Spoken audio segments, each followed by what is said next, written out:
coverage of the 2019 Women's Final Four is brought to you by Jeff Hunter Toyota.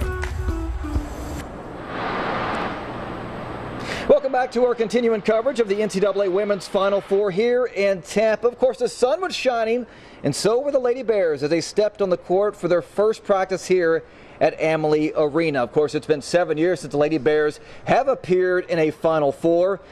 7 years ago was a long time for our only local player because she wasn't here at Baylor. She was out there at La Vega. That's right. She was. Baylor guard Juicy Landrum will not only be representing Baylor when she takes the court against Oregon, she's also going to be representing her hometown. Landrum hails from Waco, Texas, where she attended La Vega High School. She was a four-time All-State selection, and she led the Lady Pirates to the state tournament 3 out of her 4 years in high school. She won it all as a sophomore in 2014, and now she's hoping to win it all with the Lady Bears. Juicy is averaging 11.3 points per game, and she's Baylor's best outside shooter, and she hopes she can bring a national title, not just back to Baylor, but back to her hometown.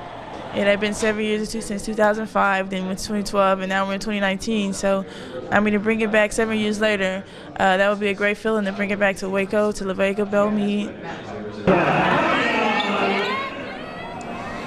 And we will have more from Juicy Landrum coming up tonight at 10. In fact, we sat down with two of her former coaches at La Vega to get their thoughts on the success that the Lady Pirate alum is having here with the Lady Bears. So La Vega obviously has had a ton of success in athletics in the past, 5 to 10 years. So it's great to see one of their own here on the biggest stage in women's college basketball. No doubt about that. Since 2012, it's crazy to think all of the great teams that Baylor's had, from Griner to Odyssey Sims and Nina Davis, and they just came up short year after year. Now, since 2012, they've lost in the Elite Eight 4 times. They've also lost in the Sweet 16 twice.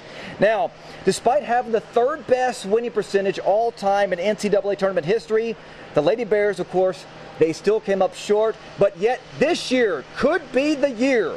Now, this season kind of resembles the 2012 team because Sonia Bouquet, who last played in the Final Four with Baylor, sat down with us to reflect about that experience and the disappointment in the years that has followed. We'll hear from her coming up later on at 10 o'clock. So, again, big night tomorrow night for the Lady Bears. Hopefully they can move on to the national championship game. But for now, we are live in Tampa at the Final Four. We'll send it back to you guys in the studio.